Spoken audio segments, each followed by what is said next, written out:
The leash burned across Logan Hale's palm as the black-anted German Shepherd dragged him off the game trail and straight into the deep timber. Stay alert. Not with the wild panic of a dog chasing scent, but with the brutal, focused urgency of an animal that had already decided something human had missed. "Boone, stop!" Logan barked, boots slipping over wet pine needles and exposed roots as dusk thickened between the trees. But Boone never even looked back.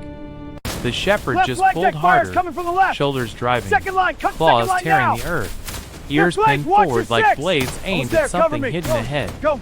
Wind moved high through the firs with a long, cold hiss. And somewhere far behind them, the small mountain cabin Logan had rented for silence disappeared into the dark. If this doesn't chill you, nothing will, because Boone did not drag him 10 feet or 50. He dragged him nearly 2 miles into woods nobody had touched in years, and by the time Logan understood what the dog was leading him to, turning back was already impossible. Logan dug his heels once and nearly went down. Boone had done this before on deployment, when stop meant death and follow meant maybe not. That was the part that made Logan's pulse start to climb. Boone was retired now. So was he. The dog was supposed to be sleeping by the stove, healing around old scars, learning that not every night ended with gunfire and breaching charges. Logan was supposed to be the same. Instead, he was fighting his own dog through the Washington backwoods with one hand on the leash, and the other already hovering near the pistol buried under his rain jacket. "Easy," he muttered, mostly to himself, because his breathing had started doing that old dangerous thing, going shallow and fast without permission. Boone cut left around a dead cedar, lunged over a washed-out creek bed, and kept driving uphill through blackberry thorns and low branches that slapped wet against Logan's face. The shepherd was not sniffing aimlessly. He was tracking a line. Every few seconds he would lower his head, pull, then lift it again toward the ridge, as if something ahead kept calling him forward. Logan noticed the details the way training had taught him to notice everything once adrenaline started waking up. Fresh mud kicked over old leaves. A broken branch at chest height, recent, not storm-snapped. One boot impression in black dirt near the creek bank, then another half-print higher up where somebody had slid and recovered. Human. Recent. Boone hit the end of the leash so hard again Logan had to jog to stay upright. "You smell somebody," he whispered. The dog answered with one short bark and never slowed. That bark was worse than silence. Boone only barked once, when he wanted Logan to stop asking and start understanding. The woods changed as they climbed. The healthy firs thinned out. The ground flattened into older timber, where moss swallowed stumps and rusted survey markers leaned at tired angles. Logan knew this area only from an old county map tacked inside the cabin kitchen, a yellowed thing showing decommissioned fire roads, a seasonal stream, and one symbol he barely remembered near the upper ridge, a square black shape with a handwritten note sealed utility access, abandoned 1987. He had not thought about that map until Boone suddenly veered off the deer path and plunged through a wall of young spruce toward the exact section of hill where the black square would have sat. Logan felt his skin go cold under the jacket. "No way," he breathed, and Boone answered with a deep rumbling growl that seemed to start in the ground itself. Then Logan heard it too. Faint at first. A metallic knocking under the wind. Not loose branches. Not old signpost clang. Something hollow. Man-made. Boone broke into a run. Logan followed because at that point, there was nothing else to do. The trees opened without warning into a clearing no bigger than a house lot, choked by waist-high weeds, and ringed with rotting warning posts, half sunk in the earth. In the middle of it sat a rusted steel hatch the size of a storm cellar door, almost invisible under moss and pine litter except where Boone was already clawing the ground around its edge with frantic precision. The leash went slack because Logan had stopped moving entirely. The hatch was real. Worse, it was not untouched. Fresh mud had been scuffed off the top in two wide arcs, like someone had recently pulled at it. The corroded padlock still hung from one side, but the metal around the latch was bright and newly scratched. Somebody had tried to open it recently. Boone was barking now, not at the trees, not at Logan, but straight at the hatch seam, then at a small vent pipe jutting from the soil beside it, then back at the seam again in a pattern so deliberate it made Logan's mouth dry out. He stepped closer, scanning on instinct. No truck tracks. No flashlight beamed through the trees. No voices. But the clearing did not feel empty. It felt watched. The same way a room feels watched when somebody's breathing in it before you can see them. Logan crouched beside the hatch and laid his fingertips against the steel. He jerked them back instantly. Warm. Not fireplace warm. Not sun-warmed.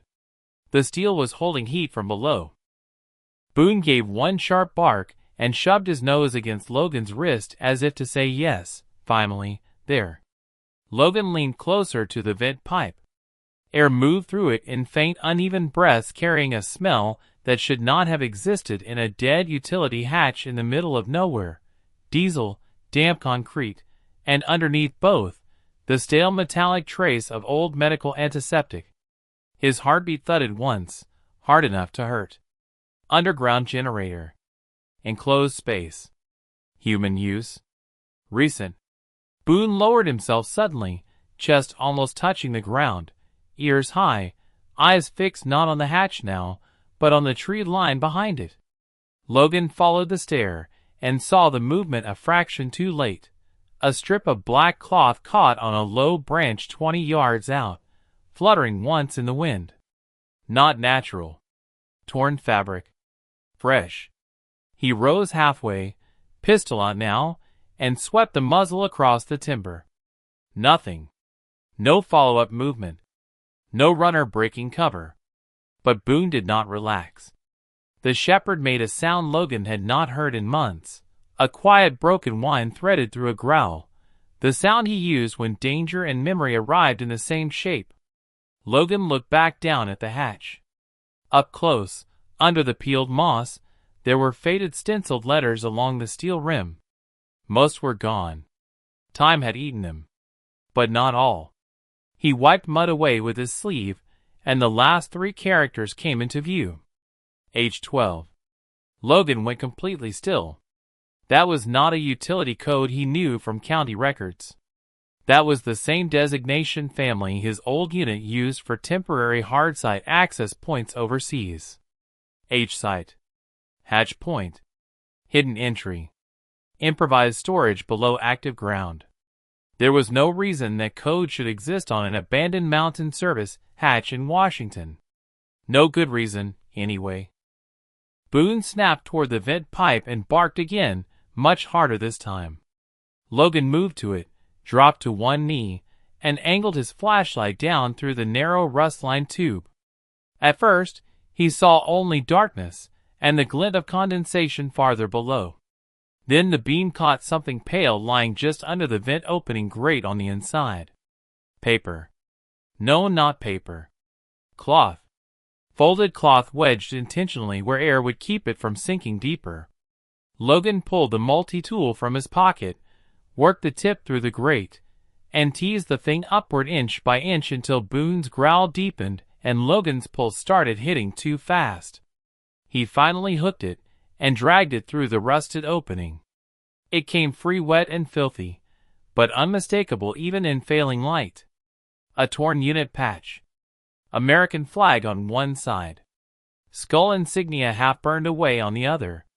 Logan stared at it in total silence, because he knew that patch design. Not exactly. Not the same team. But close enough to the mission package he had lost 8 years earlier to make the clearing tilt under him. Boone pressed hard against his side, grounding him, but the dog's eyes never left the hatch. Logan swallowed, jaw tight. "Whoever's down there," he said into the cold air, hating how thin his voice sounded. "You've got 5 seconds to start talking before I assume this whole thing is bait." Nothing. Only wind. Only the weeds whispering around the steel. Only Boone's breathing. Logan counted in his head anyway. 1, 2, 3, 4. Then the knock came from below. 3 slow metallic strikes from deep under the hatch, spaced perfectly, deliberate enough to stop his breath cold. Boone exploded into barking, then stopped mid-bark and listened with every inch of himself. Logan did the same. The silence afterward was worse. He crouched lower, ear near the steel. Another knock. Then a third. Not random. Not panic. Pattern. Recognition hit him so hard his vision narrowed, because there was only one man he had ever known who used that exact 3-tap pause 2-tap signal when radios were dead and concrete was thick and nobody knew who on the other side was still alive. Logan's hand flattened against the hatch before he realized he had moved. The metal was warm. Something shifted beneath it. Then, through 2 layers of rusted steel and years of burial and impossibility, a hoarse human voice rose from below and said the one thing that made the whole forest seem to stop breathing with him. "If the dog found me first," the voice rasped, "then don't trust the latch." Logan did not touch the latch. His hand froze an inch above the rusted steel because Boone's entire body had changed the instant the voice came through the hatch. The black and tan German shepherd was no longer just barking at the seam. He was circling left, then right, then stopping with his head low near the hinge side, giving off the deep chest-borne growl he only made when danger had layers to it.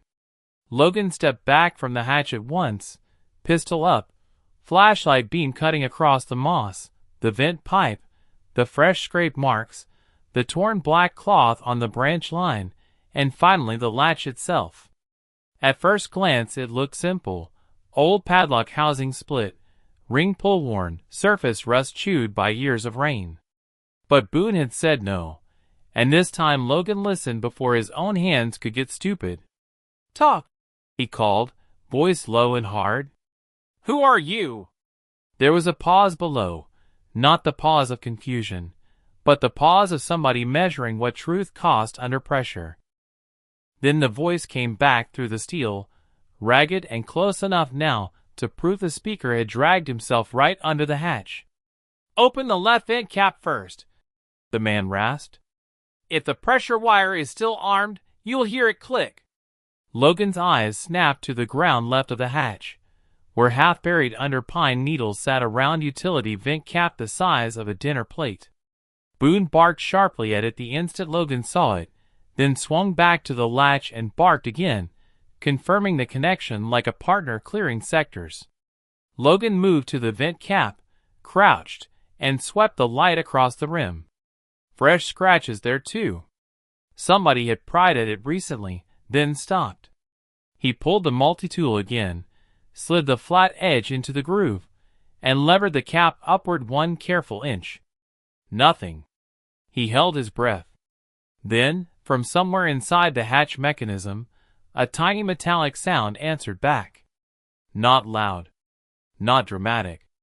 Just a dry little tension click from old steel taking weight somewhere it should not have been taking any. Logan felt cold move through his back. Boone exploded into barking, not because the sound surprised him, but because it confirmed exactly what he'd already known. The latch was bait. Logan lowered the vent cap carefully and backed up.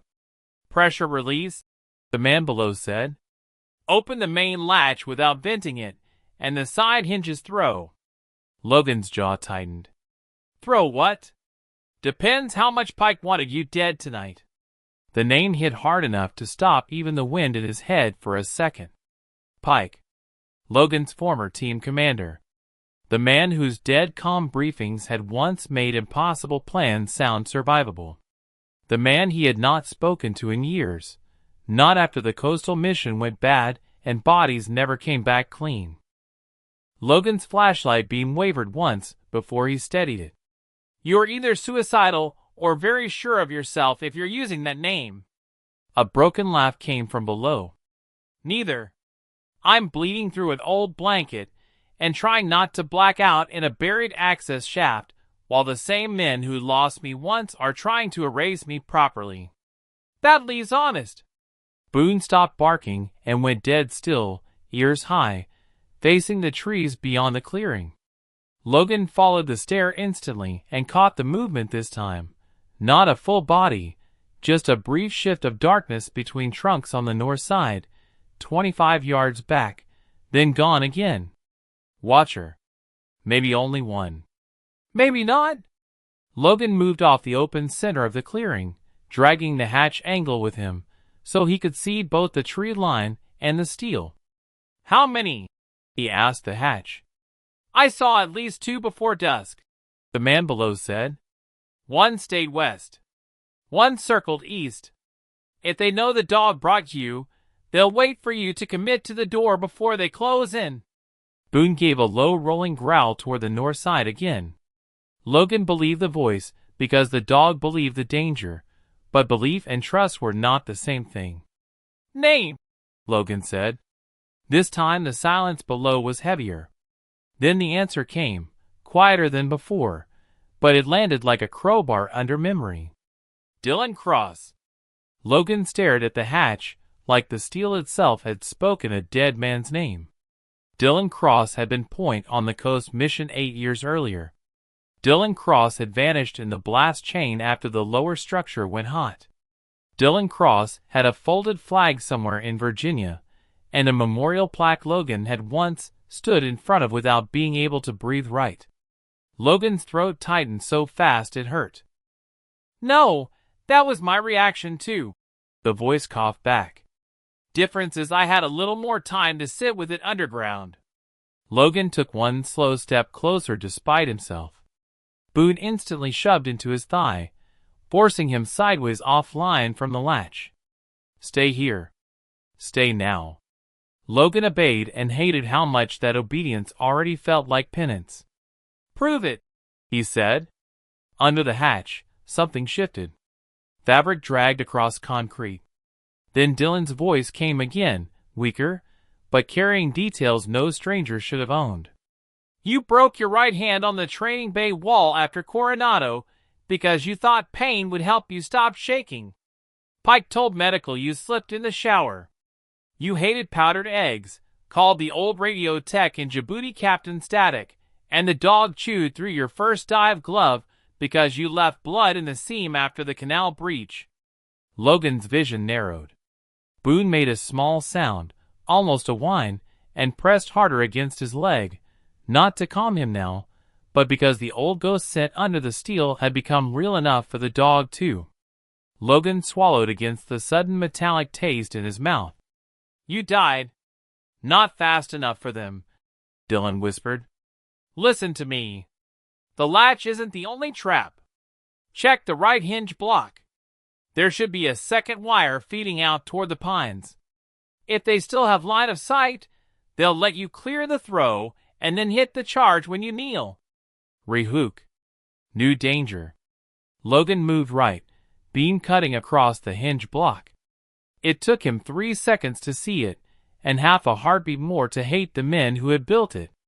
A green line, mud dark and tight, ran from under the hinge into the weeds, then disappeared into the brush on the north side.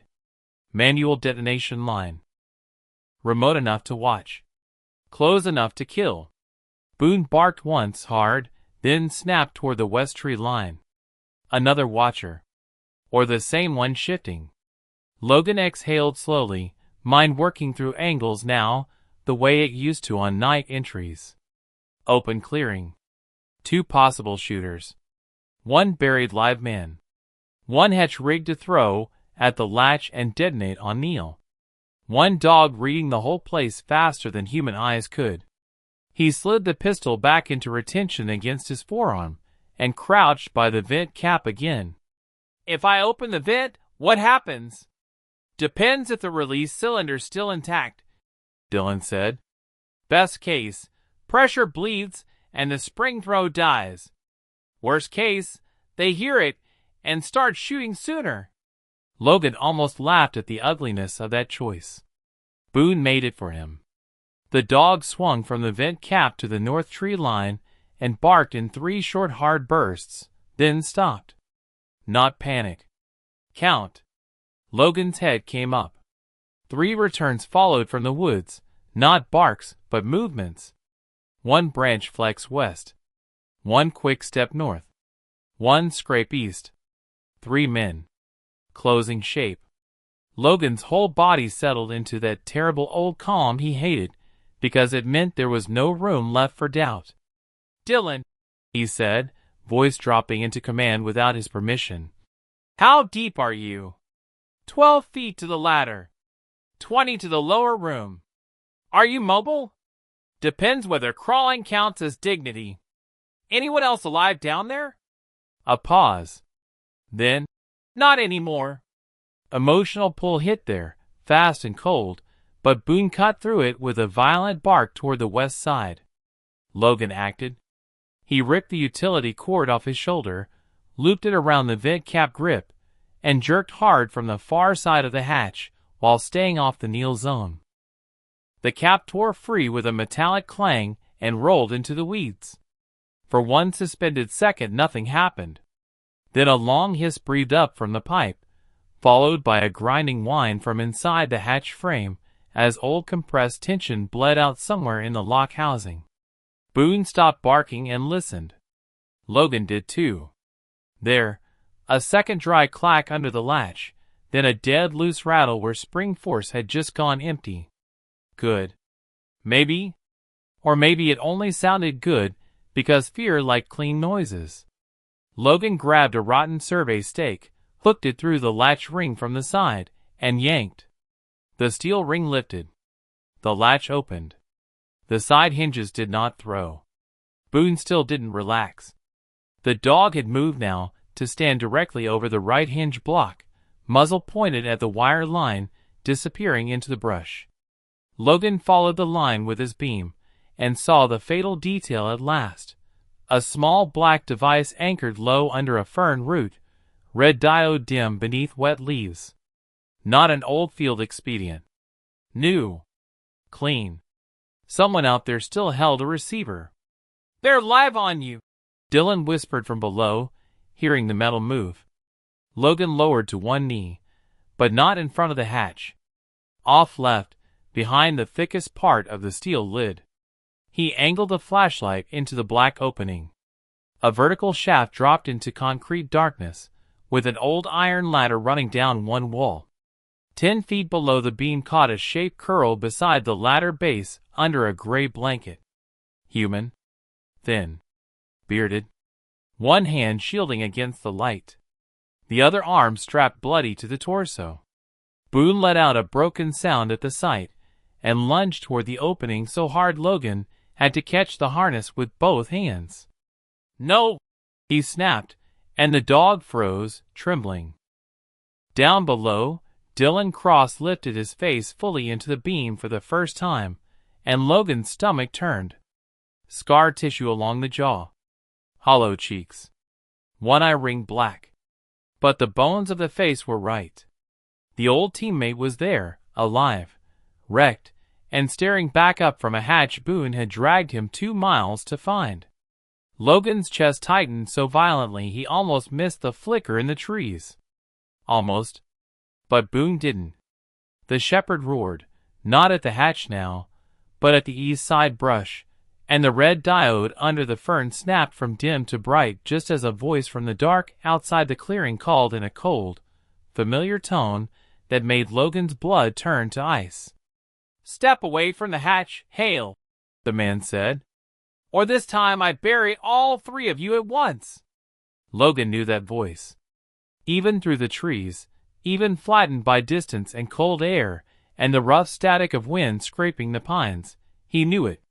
Commander Harlan Pike had once spoken over drowned radios and gunfire with that same calm, dry authority, like panic was a weakness other men were allowed to have, and he was not. Hearing it in the dark above an abandoned hatch in the Washington woods did something ugly to Logan's insides. For 1 second the clearing was gone, and the old mission rushed back instead, saltwater in his mouth, burning steel, Boone fighting the harness, Pike saying the route was clean. Boone tore him out of the memory, with a savage bark straight at the north tree line. Logan moved instantly, dragging himself and the dog behind the thickest side of the hatch lid just as the first suppressed round snapped through the place where his chest had been. Wet bark burst off a fir trunk behind him. No warning shot. No negotiation. Pike's voice came again, still maddeningly even. Last chance, hail. Logan flattened lower, pistol up, the hatch steel between him and the trees. Boone was not looking north anymore. He was facing east now, growling low, head angled toward a second lane of brush, where Logan caught the brief shimmer of rain-dark fabric moving between branches. 2 angles at least. Maybe 3. Dylan's voice rose from below, thin with pain, but suddenly urgent. There's a dead man loop under the hinge block. If you shoot the receiver first, you can open it clean. Logan's eyes cut to the little black device under the ferns, its red light still glowing like an insect eye. Which one of you is closer to the trigger? He called, not because he expected honesty, but because time spent making Pike answer was time bought for seeing. Pike obliged anyway. The man under that door has been dead on paper for years, he said. Walk away now, and you get to stay that way too. Boone barked once at the hatch, once at the east brush, then jammed his shoulder into Logan's ribs hard enough to redirect his line of sight. There, half hidden under rotting leaves beside the receiver device, ran a second green wire deeper into the weeds. Redundancy? Of course. Pike always built systems in layers. One visible enough to be found. One hidden enough to punish anyone who thought finding one meant safety. Logan hated that he could still think like him.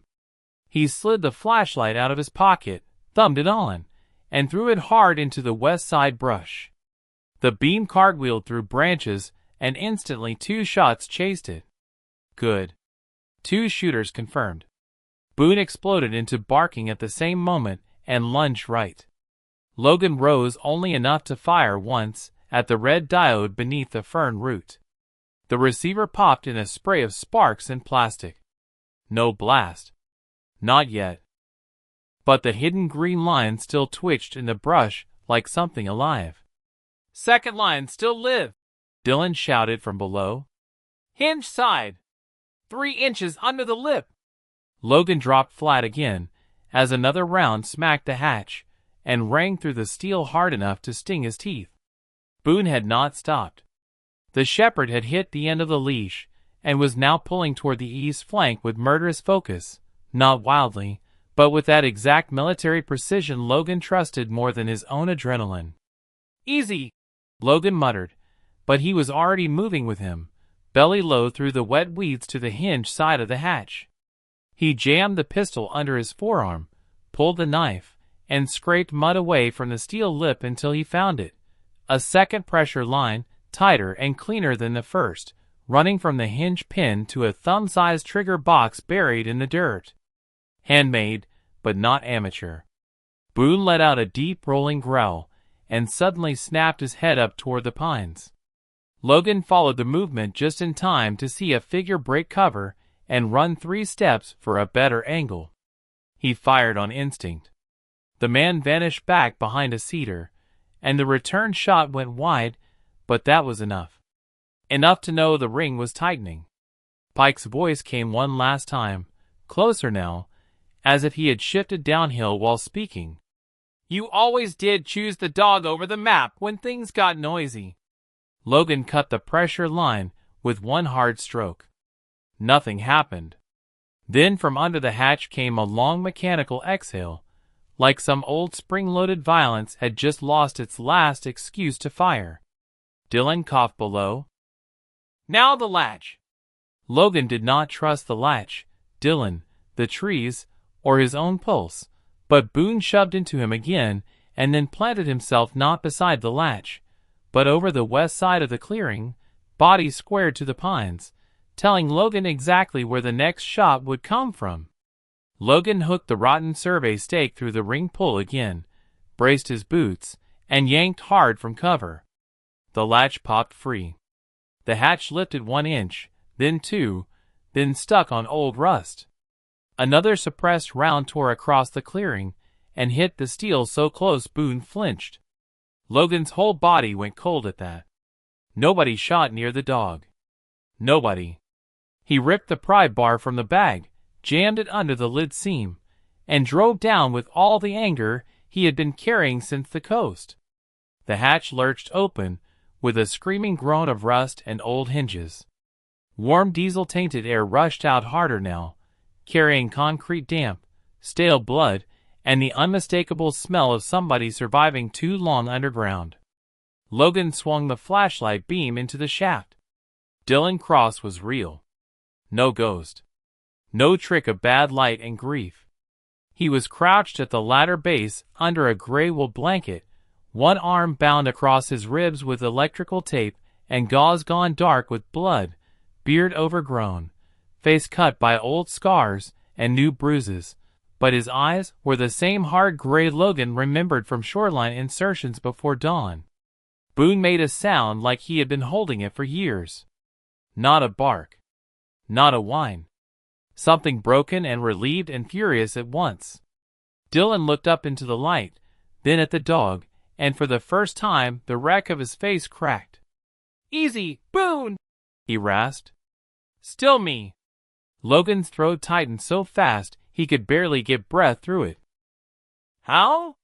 Dylan laughed once, and it turned into a cough. "Long answer. Bad timing." The woods answered for him. Branches snapped north, then east, then behind the mossed warning posts to the south.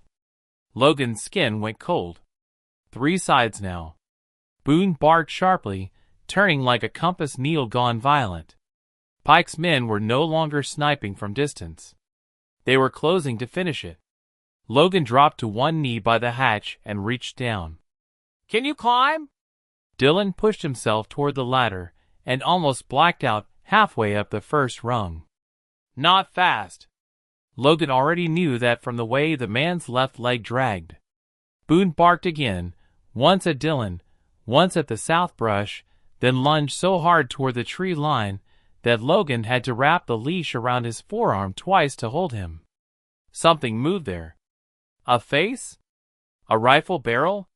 He never got the clean look because Boone moved first. The dog hit the end of the line, then twisted free of Logan's grip altogether with a force that burned skin off his palm, and in the next heartbeat the shepherd was charging through the weeds like a black antenna missile aimed straight at the south side shooter. "Boone!"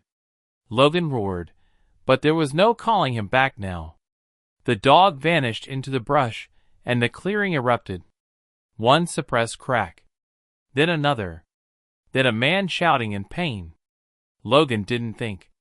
He fired toward the movement, grabbed Dylan by the harness strap and the back of the coat, and hauled upward with both arms. Dylan came up 3 rungs, then 5, boots slamming iron, blood smearing the ladder. "Go!" Logan shouted. Dylan climbed because pain left him no dignity to protect anymore. Logan got one hand under his shoulder and one under the field belt, dragging him over the hatch lip, just as Boone burst back into the clearing at full speed with blood on his muzzle, and one of Pike's men behind him on his knees trying to bring a pistol up with a shredded forearm. Logan put a round through the man's shoulder before the muzzle leveled. The shooter spun sideways into the weeds and vanished from sight. Boone did not chase. He wheeled back to the hatch instantly, barking in Logan's face, then toward the open shaft, then toward the north line as if all 3 threats now mattered at once. Dylan collapsed half out of the opening, chest heaving, one hand clawing for Logan's sleeve. Logan dropped beside him. "Who's still down there?" Dylan's eyes locked on the shaft for one terrible second. "Not who," he whispered. "What?" "Rehook." Logan's pulse jumped. "What does that mean?" Dylan dragged air in through broken control. "Lower chamber. Generator room. They kept records there. Interrogation logs. Move orders." Access routes. Proof. I copied what I could before Pike had the place sealed, but the originals are still below. Boone stopped barking mid-burst. His ears snapped forward toward the open hatch, and then Logan heard it too. Not from the woods this time. From deep under the ladder well. A metallic hum. Faint. Steady. Then the low throb of machinery waking up below ground after too much silence. Dylan's face emptied. "No," he said, and real fear finally showed. Logan looked at him. "What?" Dylan grabbed his jacket with surprising force. "He started the generator." Before Logan could answer, Pike's voice drifted in from the north side of the clearing, closer than before and colder now, because whatever patience he had been performing was finished. "You had one job, Cross," he called. "Stay buried." Boone spun toward the voice with every tooth bared. The hum below the hatch deepened into a rising mechanical roar, and a split second later a red emergency light snapped on far down the shaft, painting the ladder walls and pulses like a heartbeat waking inside the earth. Dylan looked down into that glow, then back at Logan, and the next words came out in a hoarse rush. "If that system's live, he's not trying to trap us up here anymore." Logan's grip tightened on the pistol. "Then what is he doing?" Dylan swallowed once, eyes locked on the red glow below. "He's opening the lower blast doors." Logan did not wait for Pike to repeat himself. The moment Dylan said the lower blast doors were opening, the wood stopped feeling like cover and started feeling like a lid closing over a grave. Boone understood it even faster.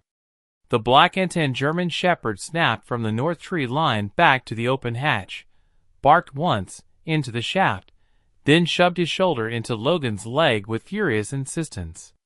"Down. Now." A suppressed round cracked through the clearing and hit the steel lid hard enough to ring the whole hatch like a bell. Logan dropped instantly behind it, one arm hooked around Dylan's chest to keep the wounded man from rolling back into the opening. "Can you climb at all?" Dylan's face had gone gray under the dirt and blood, but his eyes stayed horribly clear. "Not fast enough for whatever's in those trees." Boone barked again at the shaft, then turned and faced the west side brush with every tooth bared, buying the answer before Logan could speak it. They were going down. Logan slung the bag tighter across his shoulder, jammed the pistol into a chest-close grip, and hooked both hands under Dylan's arms. "You're first."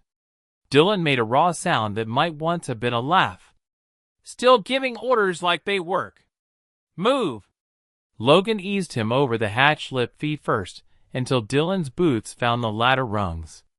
The wounded man nearly slipped on the first step, breath tearing out of him, but Logan kept one fist buried in the back of his jacket and lowered him anyway. Boone paced beside the hatch for 2 seconds, then did something that made Logan's pulse jump. Instead of diving down immediately, the dog lunged toward the right edge of the clearing and attacked a patch of ground Logan had barely noticed under the weeds. One violent scrape of paws. 2. Then Boone looked back at Logan and barked hard. Logan swung the flashlight beam there and saw it at once. A flat, dark plate buried under needles and moss, wired to the hatch perimeter by a dirt-smeared cable. Secondary proximity charge. Pike had ringed the clearing too. Logan's stomach turned cold. If Boone had leapt blind, or if Logan had backed 3 feet the wrong way under fire, all of them would already have been in pieces. "Good boy," he whispered, and he meant it with a kind of desperate awe that hurt in his chest. Boone did not take the praise. He spun back to the trees as a second round snapped through the brush and then launched for the hatch, dropping into the red-lit shaft without another sound.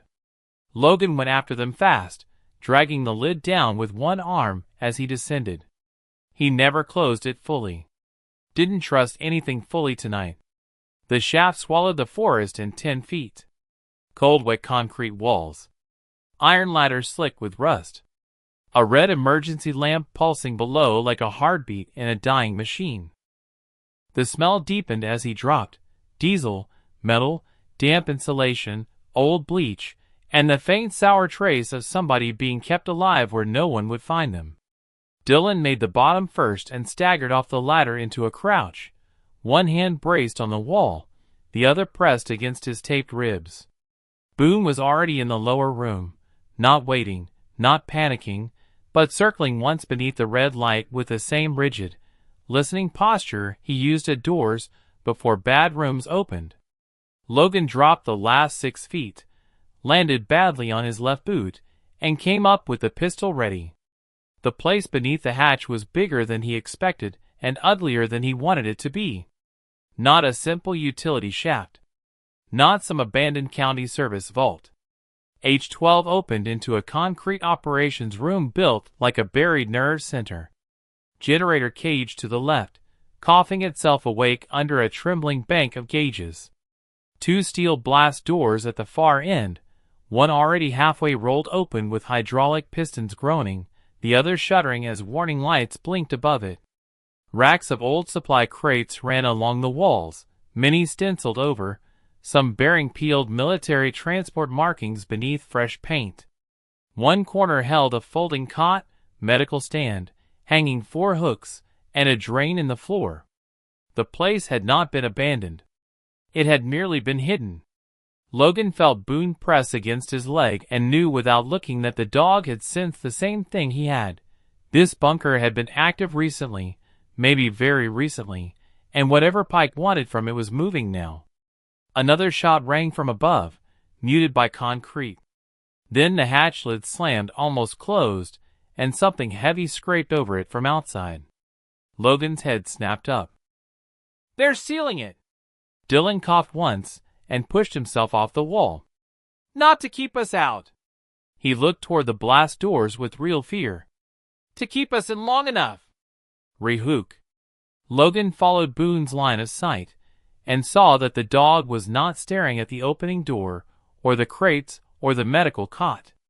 He was staring at the floor between the cot and the generator cage, where a set of muddy boot prints crossed the concrete, and then stopped dead at what looked like an ordinary drain channel. No returning prints. No turn. Just gone. Logan crossed to it, crouched, swept the beam low. The trench was deeper than a drain should have been, covered by a steel grate section cut to look fixed but cleaner than the rest. Hidden passage below the floor, maybe, or air channel, or crawl run. Boone gave a short urgent whine and pawed once at the edge. Dylan saw it, and his whole face tightened. "No," he said under his breath. Logan glanced at him. "You know what that is." Dylan didn't answer right away. The blast door on the right thudded another 6 inches open. Hydraulic fluid hissed. Somewhere deeper inside the bunker, metal began moving in sequence. Locks cycling, bars retracting, a whole underground system waking one compartment at a time. Boone barked once toward the door, then immediately wheeled back to the grate. This mattered more. Logan pried the corner of the grate with a multi-tool. It didn't lift. Bolted from below. He angled the light through the slots and saw a narrow concrete shaft under it, maybe 3 feet down, with old conduits running toward the deeper rooms. On one of those conduits something was tied with black electrical tape. Cloth. Small. Folded. Hidden deliberately. Logan felt a pulse jump behind his eyes. "Get me the pry bar." Dylan limped to the bag, handed it over, and Logan worked it under the welded edge until the metal shrieked and bent just enough to free one side. Boone backed away exactly 2 steps, then stood ready as Logan ripped the grate section loose. He dropped to one knee, reached into the shaft, and tore the taped bundle free. It came away with dust and grease and the smell of old canvas. When he unfolded it under the red light, his blood went cold. It was a K9 harness panel. Black nylon. Torn through one side. Dried blood dark as oil around the buckle seam. And stitched across the front in faded thread, still legible after all these years, was Boone's service call sign from the Coast Mission. Not similar. Not unit style. not close enough to guess wrong. Boone's exact old identifier. Logan stared at it like it might rearrange itself into something sane if he gave it long enough. Boone stepped forward, touched the torn panel with his nose, and made the same broken low sound he had made at the hatch. Not curiosity. Recognition. Emotional shock hit Logan clean and hard because there were only two possibilities, and both of them were impossible. Either Pike had preserved this harness after the coast mission for reasons too dark to speak aloud, or Boone had been inside this bunker before and Logan had no memory of it. Dylan's face told him which answer scared him more. The wounded man had gone completely still, eyes fixed on the harness panel like it was a ghost standing upright in the room. "Dylan!" Logan's voice came out lower than he intended. "Why is Boone's harness in here?" Dylan dragged an air and looked toward the half-open blast door, as if judging how much truth could be spoken before the bunker itself interrupted them. "Because this isn't the first time he brought someone to H-12, he said. Boone barked sharply at him, once, as if the words were both true and nowhere near enough. Logan stepped closer, harness panel clenched in one fist. "What does that mean?" Dylan's gaze lifted to Logan's face, and the guilt in it landed before the answer did. "It means the night of the coast blast didn't end where you think it did." The blast door on the right slammed fully open behind him with a metallic boom that rolled through the room like thunder, and cold air rushed out of the darkness beyond, carrying a smell that turned Logan's whole body rigid at once. Disinfectant, wet earth, and the stale human scent of a place where somebody had been locked away for a very long time. Then, from somewhere deep inside that newly opened corridor, a voice echoed up the concrete in a ragged whisper Boone recognized before any man did. The shepherd exploded into barking and lunged toward the dark as the unseen voice called out one impossible word. "Logan?" Logan's name coming out of that dark corridor did something to his spine no bullet had managed to do all night. He turned toward the half-open blast door so fast the flashlight beam skipped across concrete, steel rails, and the strip of cold vapor pouring out of the room beyond.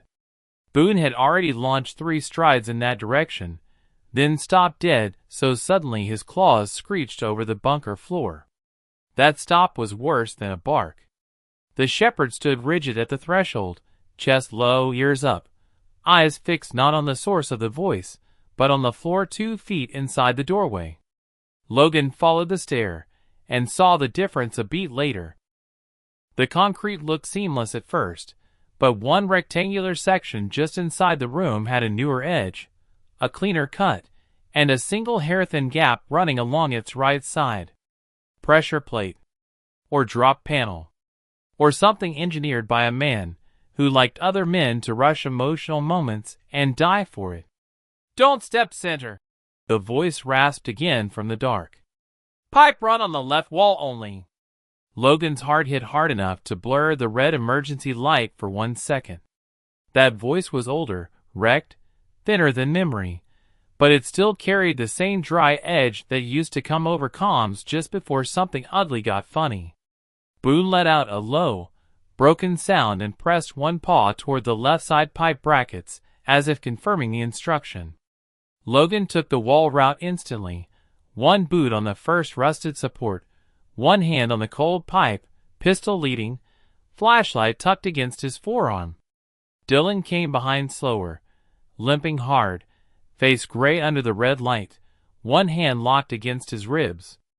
The room beyond opened in stages. First came the medical smell, stronger here, old antiseptic, rubber tubing, stale fever sweat. Then the bed. Then the 4-pole. Then the man strapped into both. Tanner Brooks lay half reclined on a narrow steel frame cot bolted to the wall, one wrist restrained, one ankle cuffed, oxygen cannula under a gaunt nose, beard grown in wild around a face Logan had once watched grin under salt spray before dawn missions. The years had carved him thin. Scar tissue climbed one side of the neck. One shoulder looked partially wasted under the thermal blanket. But the eyes were alive. bruised, exhausted, stunned now, with a kind of disbelief that made the whole bunker seem to sway around Logan. Boone was no longer growling. The dog crossed the pipeline in one careful leap, hit the cot platform, and buried his muzzle into Tanner's chest with a whine so raw it cut straight through every layer of training Logan still wore. Tanner's restrained hand shook as it found the dog's head. "You old stubborn tank," he whispered, and then his face broke completely. Logan stood there for one impossible second with the pistol still raised because lowering it felt too much like admitting the dead were allowed to come back if the lies lasted long enough. "No," he said, but it came out half breath, half prayer. Tanner looked up at him through the oxygen tubing and gave the smallest ghost of the smile Logan had been mourning for 8 years. "That's what I said when I heard Boone above the vent." Dylan reached the threshold behind Logan and stopped like he'd hit glass. The look that passed between him and Tanner was not simple relief. It was guilt with history inside it. Tanner saw Dylan and his eyes tightened. "You actually made it to the hatch." Dylan swallowed once. "Barely." Boone pulled back from the cot only enough to look between the two men, then at Logan, then toward the room's far wall, as if the reunion had already lasted too long for the danger still moving around them. Logan forced his body forward one step, then another, keeping the pipeline, feeling the old rotten grief inside him trying to become something even harder now that it had a living face. "You were dead," he said. Tanner gave a weak laugh that ended in a cough. "Popular opinion, yes." Logan's throat tightened. "Pike told us there was nothing left under the structure." At Pike's name, something cold passed through Tanner's face. "Pike tells clean stories because he likes clean graves." Boone snapped suddenly toward the ceiling vent above the cot and barked once, violent enough to make Logan turn with him. A tiny red lens glinted from the corner where the pipe met the concrete. Camera. Live. Not abandoned. Logan put a round through it before the thought finished forming. Spark snapped. The lens died. A speaker somewhere in the room crackled to life anyway. Pike's voice spilled out of hidden metal with the same calm he used on range days and bad nights offshore. "I was hoping you'd take longer with the grief," he said. "It used to slow you down." Logan's pulse turned cold. Tanner didn't even flinch. That told Logan more than the voice did. This had happened before. Rehook. Not a discovery. A routine. "You should have shot me at the coast," Tanner said into the ceiling, voice ragged but steady. "I did worse," Pike answered. "I let you live where no one would believe you." Boone barked hard at the far wall now. Not the speaker, not the cot, not the door. Logan followed the movement and saw a line of fresh scrape marks low across the concrete behind a supply cabinet bolted under the observation slit. The cabinet had been shifted recently. Dylan saw it too, and his face changed. "There's another room." Tanner's breathing shortened. "Don't," he said immediately. Boone barked again and pawed at the floor in front of the cabinet. Logan was already moving. "Why not?" Tanner looked from the dog to Logan with real fear now, the kind that stripped years off his face because it reached straight back into the oldest damage. "Because Pike never kept me here alone." The air in the room changed after that sentence. Not the smell. Not the temperature. The meaning. Logan grabbed the cabinet edge and heaved. It shifted 3 inches with a rust scream and revealed a recessed steel panel behind it, narrower than a door, broader than a vent, with no outside handle, and a strip of torn tape across the seam. Boone jammed his nose against the gap and whined, then barked twice, sharp and urgent, exactly the way he had at the hatch above. Logan pressed his ear to the panel. For 1 second, he heard only the generator pulse from the next chamber. Then came the sound. 3 slow metallic taps from the other side. The same signal. The exact same one that had brought him to his knees at the hatch. Logan's skin went cold. Dylan stared at the panel like it had opened a grave under his feet. Tanner shut his eyes once, hard. "I told you not to." Logan looked at him. "Who's in there?" Tanner opened his eyes again, and what lived inside them now was not surprise that Boone had found another hidden seam. It was dread that the dog had found it this soon. "The man Pike was really afraid I'd hear talking through the wall," he said. Another 3 taps sounded from behind the steel, slower this time, weaker, but deliberate enough to rattle straight through the room. Boone began clawing at the base of the panel with mounting desperation, not wild, not confused, but certain. Logan's heartbeat pounded so hard it blurred the red light. "Tanner!" His voice came out like a warning to himself. "Who is that?" Tanner looked at the dog, then at Dylan, then finally at Logan, and when he spoke the answer deepened the entire bunker into something darker than a prison. "The first man who tried to get me out of here," he whispered. "And if he's still alive behind that wall, then Pike didn't bury one survivor after the coast mission. He buried 2. Logan did not answer Tanner right away because the moment those words left the cot, "He buried 2," the entire bunker seemed to shift around them. The room was no longer just a hidden cell and a bad miracle. It was a layered grave with voices still moving inside it. Boone felt the change before any of them did. The shepherd stopped clawing at the recessed panel, turned once toward the generator cage, then back toward the steel seam, then lifted his head toward the ceiling vent and gave one hard bark that snapped through the red emergency pulse like a command. Logan followed that line instinctively. A tiny speaker grill sat tucked into the vent housing above the cot, easy to miss unless a dog forced your eyes there. Then Pike's voice poured out of it, smooth as cold oil. "You always were slow when grief got involved, Hale." Logan swung the pistol up, but there was nothing to shoot except steel and speaker mesh. Pike sounded close enough to touch and far enough to be untouchable, exactly the way he had on ruined nights overseas when the worst orders always came through clean. "The dog found the secondary ward quicker than I expected," Pike continued. "That's the problem with military animals. They remember what civilized people should forget." Boone's growl dropped so low it was almost below hearing. Tanner did not even flinch at the sound of Pike anymore. That was worse than fear.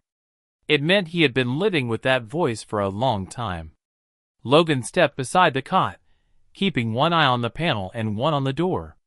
"How do I open it?" Tanner dragged in a slow, painful breath through the oxygen line. "Not from here." His gaze shifted toward the generator cage beyond the supply racks. "Manual hydraulic release." He sealed it from the service side after the first attempt. Dylan had already moved, limping harder than his face admitted, flashlight beam low across the concrete. "There'll be a bleed wheel or bypass manifold near the pressure line." Boone was gone before the sentence finished. He shot to the generator cage, then stopped dead at the threshold, barking once at the floor and once at the latch. Logan followed fast and saw what the dog had found. A length of piano wire stretched shin-high across the cage entrance, running into a nail gun charge fixed behind the right support brace. Not meant to kill outright. Meant to shred legs and drop people in front of live machinery. Logan cut it carefully. Boone pushed forward the instant the line went slack and circled the generator housing in a tight, deliberate arc, nose working, body tense. The machine itself sat behind steel mesh panels and old hazard markings, coughing back to life under Pike's remote start. Gauges trembled. Fuel line pulsed. Somewhere deeper below, hydraulics kept cycling doors in slow punishing sequence. Logan's skin crawled. This bunker was waking around them like an old animal rolling over in its sleep. Pike's voice crackled again from the speaker above the cot. "You can still leave Hale. Take the dog. Take the ghost from the hatch if he survives another hour. Walk away, and I let the mountain keep what's left." Dylan gave a dry laugh with no humor in it. "You never let anyone walk away." Boone barked sharply at the back of the generator housing, then wedged himself into the narrow space between the fuel tank and the wall, and came back with a rusted lever in his mouth, not random scrap, but a detachable crank handle coated in old grease. Tanner saw it and shut his eyes for one beat. "Same place," he whispered. Logan looked at him. "What?" Tanner opened his eyes again, and there was something close to shame in them now. He kept moving the handle so the men he locked up would think they were finding something new. Boone remembered the hiding spot.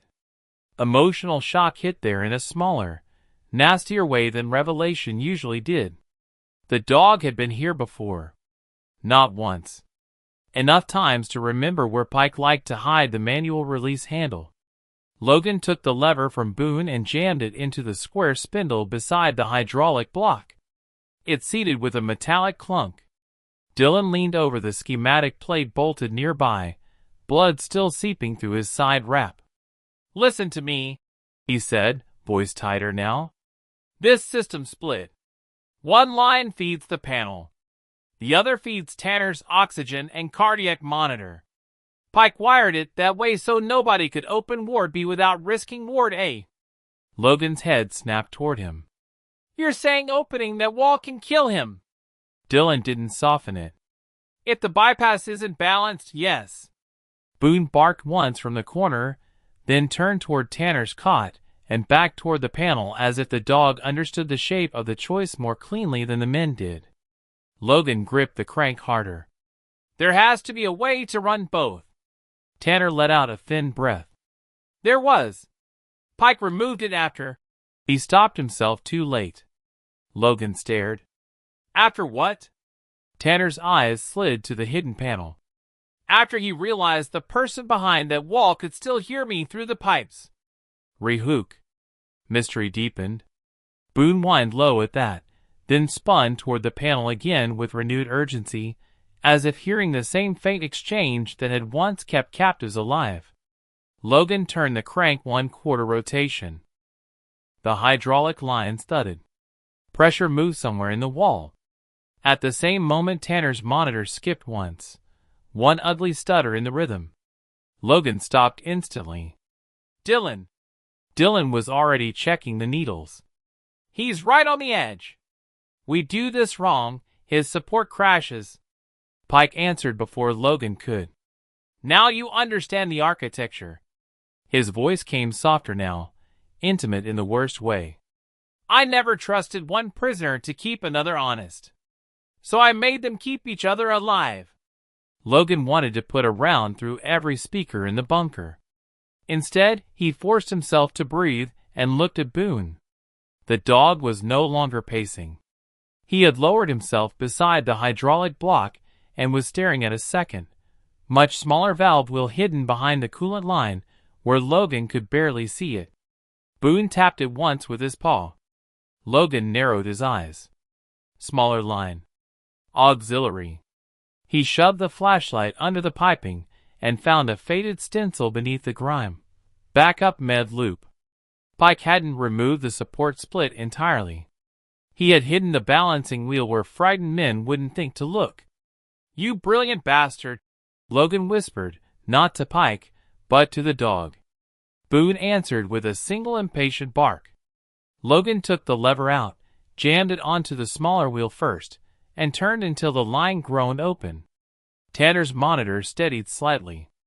Then he reset the main spindle and drove it harder. Somewhere behind the recessed wall panel came a deep hydraulic knock, then a hiss of long-stuck seals breaking free. The steel seam widened half an inch. Cold air spilled out carrying damp concrete, bleach, and the stale human smell of another long captivity. A hand appeared in the gap. Thin. Bruised. Shaking hard enough to make Logan's own hand tighten around the pistol. Not enough space to see the face behind it. Just the hand, fingers stretched toward the light, and something tucked in the palm. Boone made that broken chest-deep sound again, and stepped toward it with almost painful care, nose trembling. Logan moved too, but the second he left the generator cage Tanner's monitor screamed. "Hi!" Sharp. Wrong. Dylan swore. Pressure dropped. Hold on. Logan spun back. The main wheel was slipping. Not failing on its own. Being pulled. Another line somewhere in the system had just come alive. Pike laughed quietly over the speaker. You really thought I'd leave the counterweight manual? Then the far blast door behind the supply rack slammed open, with a metallic boom, and two armed men in dark winter gear flooded into the room at once. Boone reacted before either human. The dog hit the first intruder low at the knee and sent him crashing into the force stand in a storm of metal and plastic. Logan fired at the second man and drove him back behind the rack, but the burst of motion cost him the generator spindle. It snapped backward one brutal notch. Tanner's oxygen line lost pressure. The panel seam began closing. The outstretched hand behind it clawed harder, desperate now. Dylan threw himself onto the slipping lever, both hands locking around it, while blood soaked fresh through his side. Go! He shouted. I'll hold the pressure. Logan wanted to refuse. He really did. But Boone had already chosen. The shepherd tore clear of the first intruder, spun, and barked directly at the narrowing seam as if the living person behind it mattered more than the gunman still writhing on the floor. Logan moved. He vaulted the cot, slid the last 3 feet, and jammed his fingers into the closing gap just long enough for the unseen prisoner to shove something into his hand. A steel keycard on a split ring and a strip of cloth torn from a service uniform. Then the panel slammed shut on Logan's knuckles hard enough to make white pain explode up his arm. He jerked back with a curse just as gunfire ripped the supply rack apart over his head. Boone lunged again. The second intruder staggered from behind the rack and fired point blank. Logan saw the muzzle flash and the dog's body turn in the same instant. Boone took the hit high along the shoulder and crashed sideways into the concrete. The sound Logan made at that was not a word. Dylan heard it and looked up from the slipping lever with real panic. The main spindle kicked again. Tanner's monitor fell into jagged broken rhythm. The hidden panel locked fully. Boone was trying to rise and couldn't get clean weight on the front leg. The first intruder, half-maned but still moving, crawled toward a dropped sidearm near the drain. Logan crossed the room and shot him before the fingers closed. Then he dropped beside Boone on both knees, one hand under the dog's chest, the other already wet with blood. Stay with me, he said, voice shredded. Boone's eyes were open. Still clear. Still trying to look past Logan toward the sealed panel, toward Tanner, toward every danger at once. Even hit, the dog was still tracking the room before himself. That cut deepest of all. Dylan's boots slipped on the concrete. Logan! Logan looked up. The lever was grinding free in Dylan's hands. He was losing it. Tanner's monitor screamed again, then dipped into a horrible thin-line rhythm that looked one breath from disappearing. Pike's voice came soft and final over the speaker, like he was tucking the night in around them. You can keep the dog breathing, Hale, he said, or you can keep the men. Logan looked from Boone bleeding in his arms to Dylan sliding at the generator to Tanner shaking against the cot restraints, while the sealed panel behind the wall held one more living voice he had not even seen. For the first time all night, there was no tactical answer that saved everyone. Only loss wearing different faces. Then Dylan's grip finally slipped another inch. The main spindle screamed backward. Tanner's monitor dropped into a flat, unbroken tone, and the bunker lights cut to black. Darkness did not fall cleanly. It broke over the bunker in jagged pieces, the red emergency pulse dying first, then the monitor scream flattening into one long merciless tone, then the generator cage coughing once before the room dropped into black, so complete Logan could hear Boone's breath before he could feel the dog. For one suspended second nobody moved. Then the bunker came alive in all the wrong ways. Dylan cursed somewhere by the slipping spindle, metal shrieked under his weight, Tanner's cot rattled as his restrained body jerked against failing support, and from the sealed panel behind the wall came 3 frantic metallic strikes that sounded weaker than before, as if whoever was trapped behind it had heard the flatline and understood exactly what it meant. Boone solved the darkness before Logan's mind did. The shepherd shoved under Logan's hand, teeth catching the sleeve, and pulled him not toward the sealed panel, not toward Dylan, but hard left toward Tanner's cot. "What?" Logan snapped, crawling blind with one hand out, pistol in the other, until Boone drove his muzzle under the frame and barked once. Logan swept with his free hand and found cold metal, then a rubber hose, then a foot pump bolted beneath the cot where no human eye would ever have gone first in a blackout. Backup oxygen. Boone had found the emergency line by scent or memory or some impossible military instinct that no one in command had ever fully understood and therefore never respected. Logan dropped the pistol to his lap, ripped the hose coupling free from the dead wall port, jammed it into the backup socket by feel, and started pumping with both hands. Once. Twice. 3 times. Tanner's body arched on the cot. The flatline held. Boone whined low and slammed one paw against the cot rail like a command. Logan pumped harder.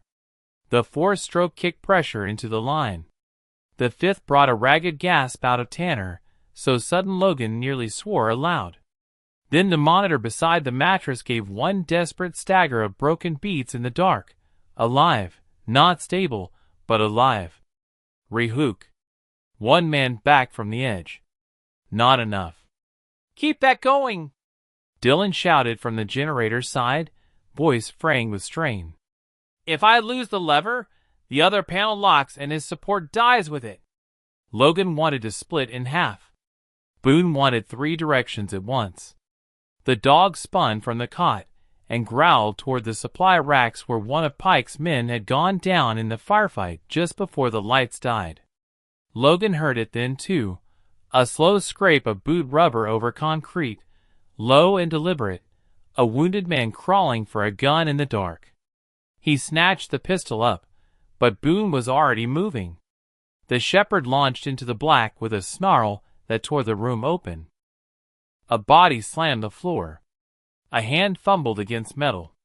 Logan followed the sound and fired once at the muzzle flash that tried to bloom from the dark. The suppressed shot still sounded huge in the dead room. The crawling stopped. Boone did not. He stayed over the body growling, chest heaving, one shoulder wet where the round had torn through him. Logan saw the blood only because emergency backup finally shuddered awake in weak red pulses along the ceiling. One flash, darkness, one flash, darkness.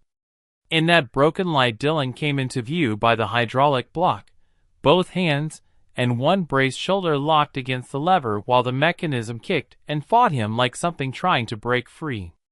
Blood had spread across his shirt in a dark wide stain. He would not hold much longer. "The card!" Tanner coughed from the cot, voice shredded but urgent now. "Use the card. Left side of the panel frame. Manual service reader." Logan looked down at the steel keycard still clenched in his fist so hard the edge had cut his palm. Boone heard the shift in Logan's breathing, tore away from the dead intruder, and limped to the sealed wall at once, barking once at a fist-sized box recessed low in the concrete where the red pulse barely caught it. Service reader. Hidden in plain sight. Logan crossed to it, swiped the card once. Red light. Invalid. He swiped again slower. Nothing. Tanner dragged in air. "Flip it!" "Stripe inward." Logan did. This time the reader chirped once, old and weak, and the sealed panel locks began cycling inward with deep, heavy clunks. Boone backed up exactly 2 steps and stood ready, not afraid, not eager, just braced for whatever came out. Logan drew the pistol again and angled himself between the opening seam and Tanner's cot, not trusting miracles in rooms built by Pike. The panel slid 6 inches, then a foot, then stuck halfway before Dylan roared through clenched teeth and hauled the lever another notch. Hydraulic pressure surged. The panel finished opening. Cold, stale air rolled out carrying bleach, damp wool, and the smell of a human body kept alive too long in a space too small. A second cell sat behind the wall, narrower than Tanner's room. Lower ceiling. Cot, sink, restraints, one steel locker, one drain. And on the cot, rising with shaking effort into the red pulse, was not another operator, not another buried teammate Logan expected to recognize from old after-action reports. It was a medic. Mid-40s maybe. Hollow-cheeked. American features under too much captivity. Hair longer than regulation, beard patchy, one eye ringed by an old fracture, hospital scrub top under an army wool blanket. But his hands gave him away before his face did, steady even while the rest of him shook, fingers stained by years of antiseptic and needles and triage. Boone stared at the man and let out a low confused sound. Recognition, but not the same grief recognition he had given Dylan or Tanner. Logan kept the pistol up. Name. The man swallowed hard, eyes fixed not on the gun, but on Boone. Noah Briggs, he said. Unit medic. Was anyway. Dylan's face changed in the red light. Not shock but furious memory. You're supposed to be in Germany. Noah gave a hollow laugh that barely made it out of his chest. That's what Pike told the paperwork. Logan's patience was gone. You gave me the card. Why? Noah looked from Logan to Tanner to Boone, and the weight of years sat inside that look. Because if the dog brought you here, then Pike finally lost the one thing he never understood how to control. Boone moved closer to the cell, nose working, then suddenly turned away from Noah and nudged the steel locker with the side of his muzzle. Once. Hard. Logan followed, yanked the locker open, and found exactly 3 items inside: a sealed syringe kit, a stack of medical logs, and a waterproof evidence sleeve. Noah saw his eyes land on the sleeve and shut his own for 1 second, like a man bracing for impact. Open that last, he said. Logan ignored him and tore it free anyway. Inside was a photograph. Glossy. Old. Edges curled by time and damp. He looked down, and the room beneath him seemed to tilt. The picture had been taken in this exact bunker room 8 years earlier. Same cot. Same wall seams. Same generator cage. Tanner alive on the bed, younger but still wounded. Boone standing beside him, bloody but unbroken. And Logan himself kneeling in the middle of the frame in Coast Mission gear, one hand gripping Boone's harness, the other pressed hard to Tanner's chest as if he had already found both of them once. Behind Logan, half turned toward the camera, stood Pike with one hand on Logan's shoulder and the other holding a syringe. Logan stared until the red pulse made the image seem to breathe. No, he whispered. Noah's voice came quiet and wrecked from the cell. You didn't forget the bunker because of the blast, Logan. Boone pressed against Logan's thigh with terrible urgency, as if the dog had been trying to drag this exact truth back into daylight from the first mile of woods. Noah swallowed and finished it anyway. You got Tanner out the first time. Pike drugged you before you could remember it. Logan did not get the luxury of absorbing Noah Briggs's words, because the second the medic said Pike drugged you, Boone whirled away from the cot and barked at the ceiling vents with such violent urgency that the sound bounced through the blackout like a rifle crack. A hiss answered him from somewhere overhead. Not steam. Not oxygen. Thinner. Drier. Fast-moving. Logan felt it touch the back of his neck a half-second later, a cold chemical draft bleeding through the vent grills. What is that? He snapped. Noah was already moving inside the half-open cell, weak but purposeful, one hand on the wall to keep himself upright. Purge gas, he said. Non-lethal if you get a little. Not non-lethal if Pike locks the doors and lets it sit. Dylan cursed from the hydraulic spindle.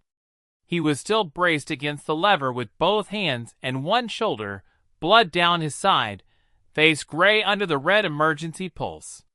Then make this fast. Tanner's monitor gave another ugly stutter beside the cot. Logan looked from Boone's bleeding shoulder to Tanner's oxygen line to the sealed room around them, and felt the whole bunker trying to force him into another impossible choice. The old him might have frozen there, just long enough for command to choose wrong on his behalf. Boone did not let that happen. The shepherd slammed one paw against the med locker under Tanner's cot, then barked once at Noah, once at Logan, as if assigning them both jobs. Noah saw it first. "Crash kit," he rasped. Logan dropped to the locker, ripped the latch, and found sealed syringes, old combat dressings, a portable ambu bag, and a compact green cylinder clipped into a foam slot. Noah pointed with a shaking hand. "Bag him manually. Green cylinder. He can breathe through the flatline longer than the machine can lie about it." Logan jammed the portable oxygen into the line, ripped the failed hose free, and started hand-bagging Tanner's breaths while Boone shoved close enough to brace against his thigh. 1 squeeze. 2. 3. Tanner's chest rose shallowly, then again. Noah stumbled out of the cell the moment Logan swiped the keycard over the release reader and the secondary lock gave. The medic nearly fell on the first step, caught himself, and came limping to the cot with the ugly, efficient speed of a man who had done triage in too many places that smelled like metal and fear. He checked Tanner's pupil response, slapped a sensor strip onto the neck, and drove a loaded syringe into the foreport without asking permission from anyone still alive. "Come on," he muttered, more command than plea. "You don't get to die on me after making me hear your voice through a wall for 6 damn years." The monitor flickered. 1 blip. Then 2. Then a scattered, ugly rhythm that was still a rhythm. Logan kept breathing for him with the ambu bag while the chemical hiss overhead deepened and Boone's growl climbed with it. The dog was facing the vent again, but not only the vent. His eyes kept cutting to the far blast door where the darkness behind the half-open seemed thicker now, moving almost imperceptibly with the draft. Logan followed the stare and saw it. A thin white fog beginning to curl across the floor from under the door, hugging low, creeping toward the cot. Pike wasn't waiting for the gas to fill the whole bunker. He was feeding it into the room section by section. "Door seals?" Logan asked. Noah didn't look up. "Already cycling. When the outer pressure locks, this room becomes a box." Dylan's boots slipped on the concrete. The hydraulic lever jerked an inch. Tanner's monitor screamed again. "I'm losing it," Dylan shouted. "Then don't lose it," Logan shot back, but the words felt stupid as soon as they were out. Dylan gave a raw laugh that turned into a grunt of pain. "Good pep talk." Boone barked hard, spun from the vent, and limped toward the far supply rack where the second intruder's body lay half in shadow. Logan thought the dog was going for the gun. He wasn't. Boone planted himself over the man's corpse, pawed once at the dead operator's vest, then looked straight at Logan. Logan crossed fast, ripped the vest front open, and found exactly what Boone had smelled. A clip filter mask still sealed in a plastic sleeve, then another on the belt, then a compact breaching remote with 2 green lights blinking live. "That's not for the outer doors," Noah said instantly, seeing it from the cot. "That's for the floor race." "Rehook." Logan's head snapped down. Floor race.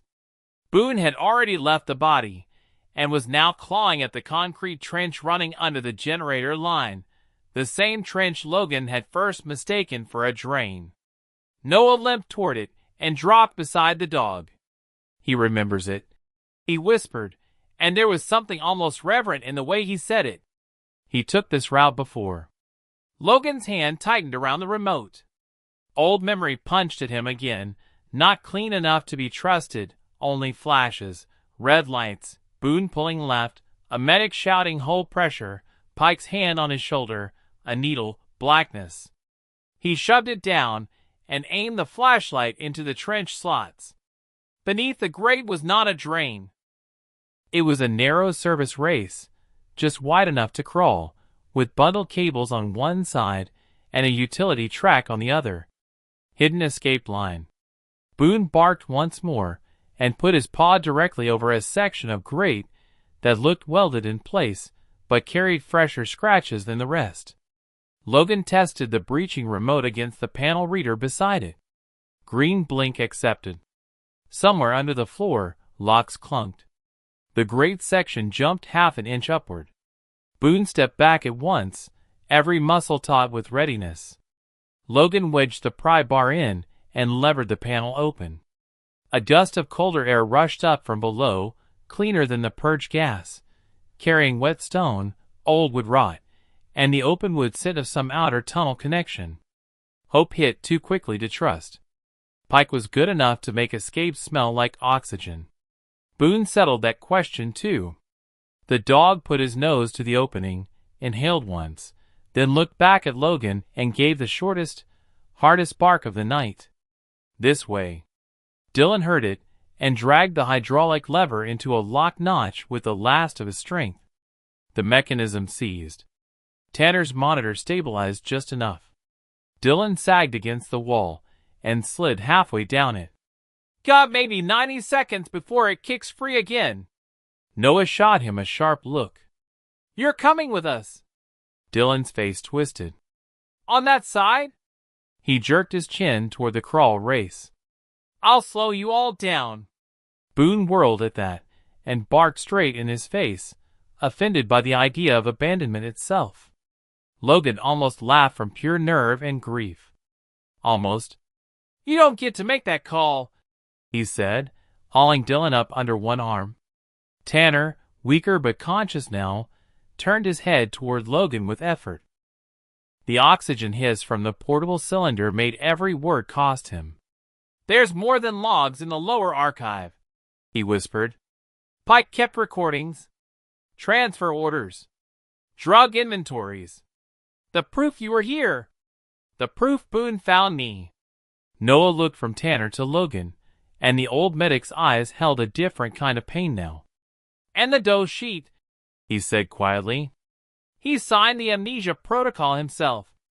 Logan felt something dark and steady settle in his chest at that. Not panic. Not grief.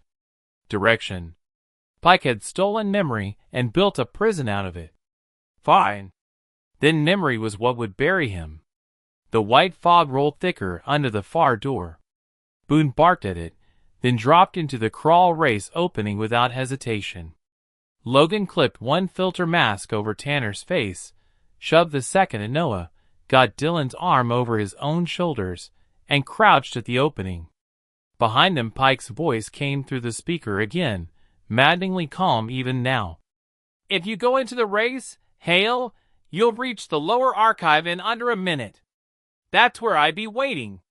Logan looked up at the dead grill and spoke not to the bunker, but to the man somewhere beyond it. Then stay there. He went down into the race with Dylan half carried beside him, Noah dragging Tanner's portable oxygen behind, Boone already ahead in the dark. The space was barely wide enough for shoulders. Concrete scraped gear. Old cable bundles sweated condensation onto their faces. The perch hiss faded behind them, and a new sound rose ahead, distant, rhythmic, wrong. Knock. Pause. Knock knock. Logan froze mid-crawl. Boone froze too, 20 feet ahead, ears pricked. The signal came again from deeper in the race. 3 slow taps. Then 2. The exact same pattern Dylan had used under the hatch. Logan's blood ran cold. Dylan felt it too. That's impossible, he whispered. Tanner, barely conscious behind them, made a weak broken sound through the mask. No, he breathed. That's Pike. Boone turned his head in the dark and growled, not afraid, not uncertain, but with the terrible, focused rage of a dog who had just realized the man hunting them had been inside the walls the whole time. Then, from the black ahead of the race, a light clicked on. Not bright. Just enough to outline a low concrete chamber opening wider at the end of the crawl, and one tall figure standing in it, with a pistol in one hand and a syringe in the other. Commander Harlan Pike waited there, as if he had been part of the bunker all along, calm as winter. And when he saw Boone in the crawl first, his smile thinned with old professional satisfaction. "There you are," he said softly. "I was wondering which one of you the dog would try to save first." Logan saw Pike in the crawl race light, and understood two things at once with the kind of clarity that only comes when fear runs out of places to hide. First, Pike had never been chasing them from behind. He had been moving with the bunker, using vents, service cuts, and sealed corridors the way a man uses his own house in the dark. Second, the syringe in his hand mattered more than the pistol. Boone knew it too. The black and tan German shepherd did not bark at the gun. He barked at Pike's right hand, body low, shoulders bunched, every wounded muscle in him preparing to cross that narrow concrete throat anyway. Pike's smile barely moved. "I wouldn't send him first," he said softly. "You already made that mistake once." Logan felt the old trigger try to pull him backward into the man he had been 8 years ago, the one who heard command, doubted the dog, and lived long enough to turn that doubt into guilt. But Boone was right there, scarred shoulder bleeding, chest heaving, still blocking the worst decision in the room with his own body. Logan did not force the next move. He watched. Pike noticed it. The calm in his face shifted by half a degree. Good. Let him feel that. Dylan braced one hand against the race wall behind Logan and tried to steady his breathing. Noah had Tanner farther back with the portable oxygen bag and the filter mask, both of them trapped in the crawl by the same concrete throat Pike now filled. "What's in the syringe?"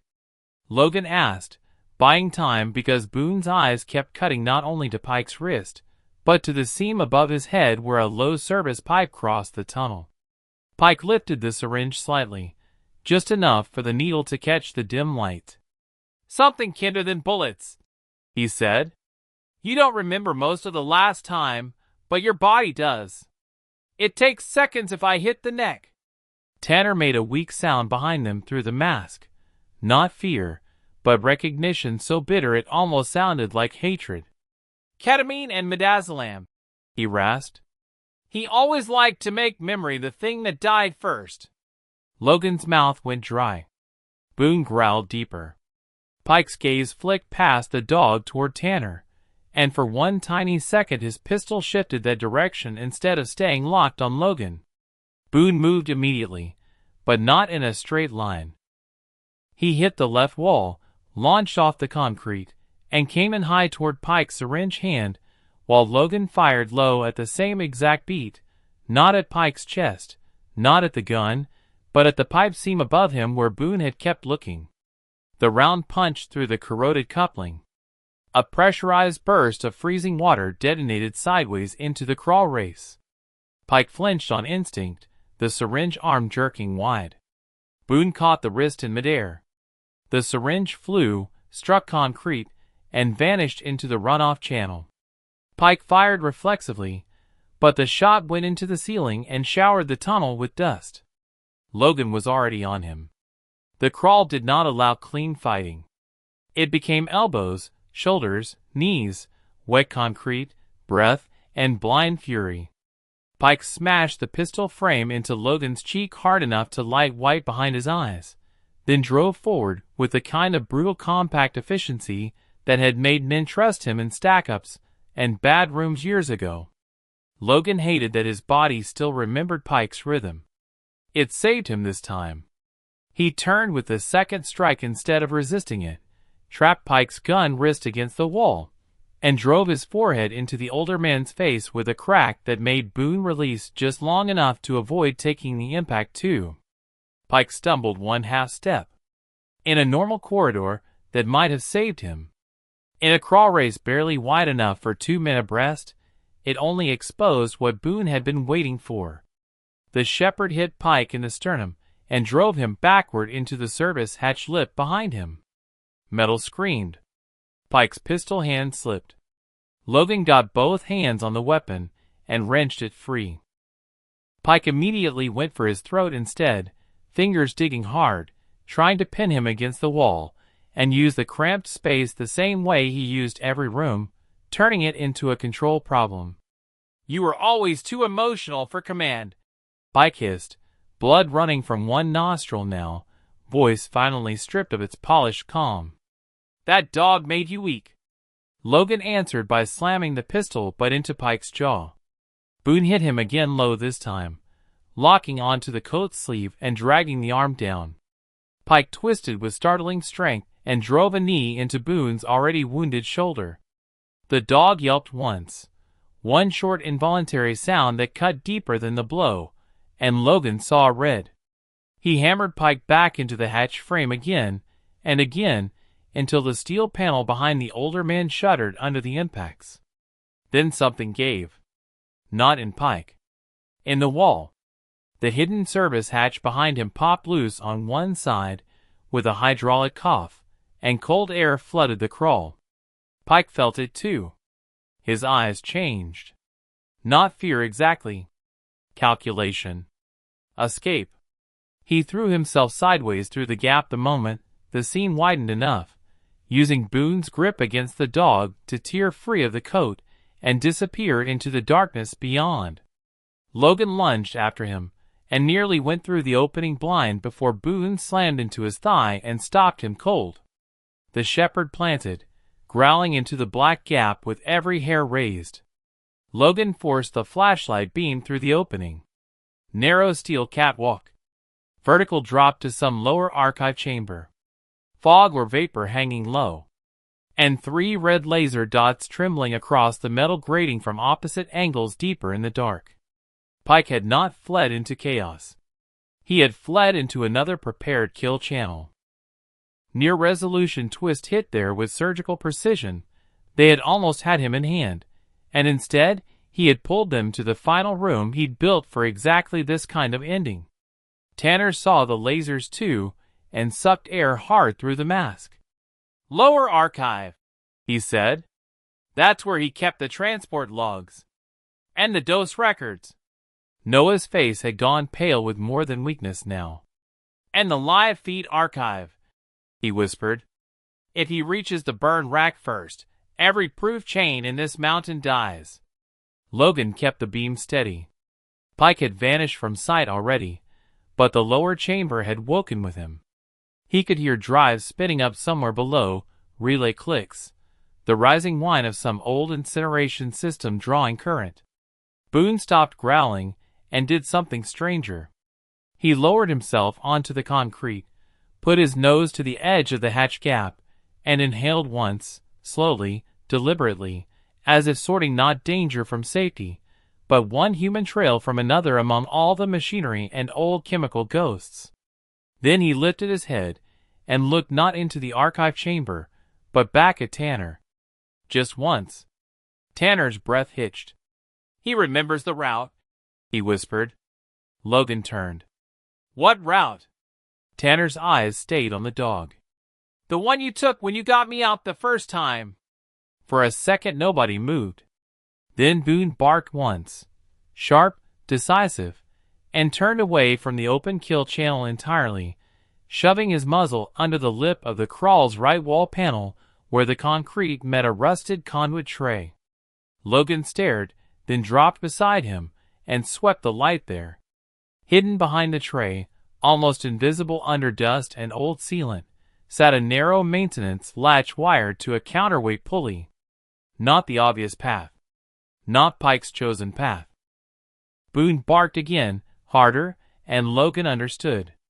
The archive chamber had 2 entries. One designed to be seen. One designed to be remembered only by someone who had already crossed it once in blood and sedation and half-erased memory. Logan grabbed the latch and looked at Tanner.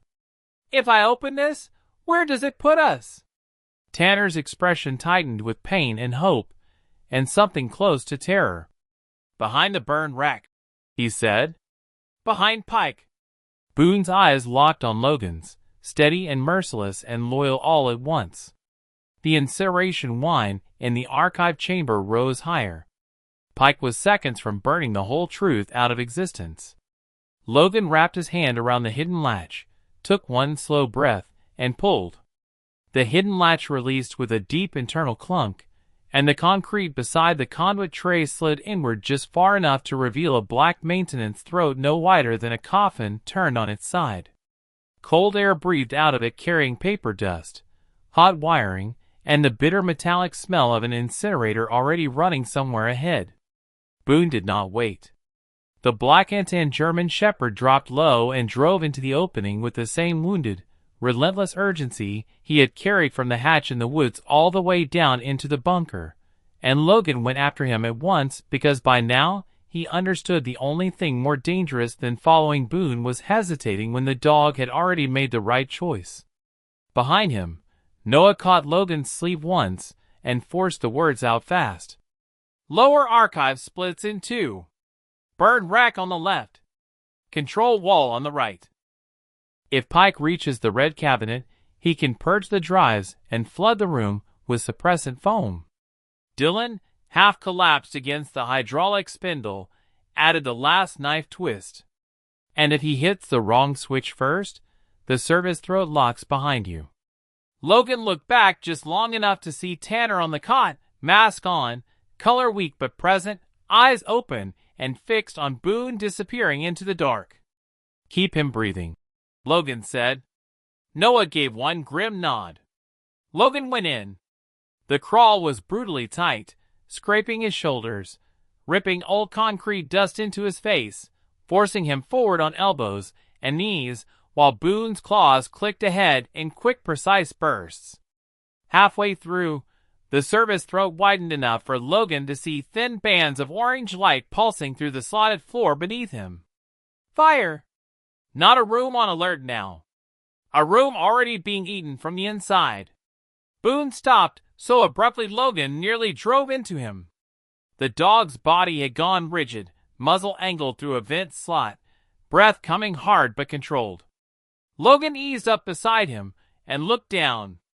The lower archive opened beneath them like the buried heart of the whole lie. Metal shelves, real cases, document boxes, black binders, drug logs, transport manifests, old photos strung under clips. A burnt rack glowed on the left wall, its furnace mouth open and roaring. On the right stood a control bank lined with old toggles, breaker bars, and one red cabinet exactly where Noah had said it would be.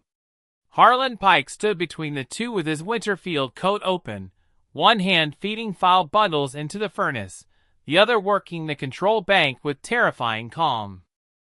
Even now, even here, he moved like command in a crisis, efficient, unhurried, as if burning years of evidence was no different from changing a route on a mission board. Logan's jaw locked so hard it hurt. Boone growled low, not at Pike's face, but toward the floor in front of him. Logan followed the line and saw the problem.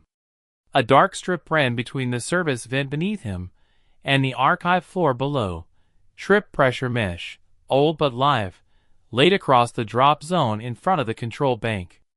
Pike had trapped the obvious entry, then positioned himself where any straight rush would die before reaching him. Of course he had. Pike never built a room with only one wrong answer. He built rooms full of them. Then he let other men choose which one killed them. Logan kept the pistol ready, but did not fire. One shot to Pike's chest, and the dying momentum of his body could still hit the red cabinet, still purge the records, still seal the room, still turn the final truth into ash and foam. Pike sensed something then. He stopped feeding the furnace and lifted his head toward the great overhead, not seeing Logan yet, just feeling the shift in air the way predators did. "You should have left with the dog," he said quietly into the room. "That would have been the intelligent version of you." Boone's growl deepened. Pike heard that too, and for the first time something real entered his voice. Not fear. Recognition. There you are! Logan slid the vent latch, let the grate lift 1 inch without sound, and waited. Boone's head turned sharply toward the archive's far right wall, where a hanging chain from an old rolling shelf track swayed almost invisibly in the furnace draft. Then back to the floor mesh. Then to Pike's hand on the control bank. The dog had already solved it. Logan saw the path in the same second. No frontal rush, no blind drop, no shot through the chest. Use the chain. Swing past the live mesh. Break Pike's rhythm before he could touch the red cabinet. Logan took 1 slow breath and whispered, "One move." Boone did not look at him. He only coiled. Logan kicked the grate wide and dropped. Not to the floor. To the chain. Metal bit into his palm, shoulders screaming as his weight took, but the swing carried him over the mesh at an angle Pike had not expected because Pike still believed men only chose direct lines when emotional pressure hit. Boone launched with him, a blur of black antenna force that hit Pike high across the gun arm and drove the older man sideways into the control bank. Switches snapped. Sparks burst. A red purge light flashed once and died. Logan hit the floor hard, rolled, came up with the pistol just as Pike slammed Boone against the steel cabinet door and reached for a backup sidearm tucked at the spine. Logan fired low. The round tore through Pike's forearm, and the pistol flew across the room. Boone ripped free and came again, but not at Pike's throat. At his right hand. The hand still reaching, still choosing buttons, still trying to finish the room. Pike roared, drove a knee into Boone's wounded shoulder, and the dog skidded across the concrete with a sound that turned Logan's blood to fire. Pike lunged for the fallen sidearm. Boone tried to rise, and couldn't get full weight on the front leg. Logan moved first, but Pike had always been quicker than his age suggested. He got 1 hand on the pistol and half turned, and the muzzle started coming up toward Boone instead of Logan, because even now Pike understood what the real threat in the room had always been. Logan did not shout, did not warn, did not repeat the old mistake by trying to command the wrong motion into the wrong second. He trusted what Boone saw. The dog barked once, sharp, directional, toward the burn rack fuel line behind Pike. Logan's aim broke from the man and went to the pipe instead. The round split the line. Fuel sprayed. Flame rolled sideways out of the furnace mouth in a violent sheet. Pike flinched on instinct. The shot he meant for Boone went wild into the ceiling. Logan crossed the distance in 2 strides and drove him backward into the rolling shelf track with enough force to buckle the metal. Pike hit hard, still dangerous, still fighting, still trying to claw toward the control bank even with blood down his hand. "You were supposed to forget," he spat, and there he was at last, the thing under all the calm, all the command voice, all the clean briefings. Not duty. Fear. Fear of memory. Fear of witnesses. Fear of the one dog he had never been able to drug, brief, or rewrite. Logan slammed him into the steel again. "He remembered for me." Pike tried to smile through blood. "And what did it get him?" Boone answered by coming off the floor and putting himself between Pike and every surviving route in the room, teeth bared, body ruined and steady, and completely done allowing one more lie to cross another threshold. That was the answer. Pike saw it too. The control bank sparked behind him. The rolling shelf chain, half torn free by the impact, began to slip. Logan could have shot him then. Could have ended it in the easy cinematic way. But the room still mattered more than the man. The files, the recordings, the dose logs, the proof that Tanner had been found once and stolen back into silence, those mattered. So Logan holstered the pistol, seized Pike by the coat front, and drove him face first onto the archive table while Boone locked onto the sleeve and held him there. Then Logan ripped the red cabinet open. Inside sat 3 purge drives, a foam override switch, and 1 hard case recorder running live off the bunker network. He hit foam override first. White suppressant thundered into the furnace mouth and killed the fire in 1 choking burst. Then he pulled the purge drives, smashed them under his boot, and yanked the recorder free just as Pike twisted under Boone and Logan both and lunged for a scalpel lying beside an evidence tray. Boone got there first again. 1 savage snap of jaws on Pike's wrist. 1 cry of real pain. 1 moment where the old commander finally looked less like command and more like what he had always really been beneath it. A trapped man terrified of the truth outliving him. The service throat behind Logan clanged open then, and Noah came in first with a crash bag, Dylan behind him pale and half folded around his own side, Tanner last, dragging himself along the wall with the oxygen line and the kind of stubbornness only the half-buried ever seemed to possess. Tanner saw Pike pinned under Boone and stopped dead, not out of fear, but because some wounds waited years for exactly 1 image before they could start closing. Pike looked up at the 4 men and the dog around him, and knew it was over. Logan saw the knowing land. So did Boone. The dog's growl softened but did not stop. Not until Pike's good hand opened and let the last small remote in his palm clatter harmlessly to the concrete. Dylan stared at it, then at Logan. He had a backup. Logan nodded once. He always did. Noah took the recorder from Logan's hand and checked the blinking storage light. His face changed. Full archives, he whispered. Live feed logs. Medication schedules. Transfer orders. It's all here. Tanner closed his eyes for 1 broken second, then opened them again and looked at Boone instead of Pike, because even now the dog was still the only one in the room who had never betrayed anybody. He was right, Tanner said quietly. Every time. The word settled over the archive heavier than the foam, heavier than the blood, heavier even than Pike's breathing under Boone's weight. Logan looked at the shepherd, at the scarred shoulder, the trembling front leg, the chest still heaving with pain and fury and absolute loyalty, and something inside him that had been locked harder than any bunker door finally gave way. Not weakness. Not collapse. Just truth entering where self-protection had lived too long. He dropped to 1 knee beside Boone, 1 hand in the dog's fur, the other still on Pike's shoulder to keep him down, and said the thing he should have said years earlier on the first bridge. I'm done overriding you. Boone turned his head just enough to touch Logan's wrist with the side of his muzzle. That was all. But it was enough to feel like absolution earned the hard way.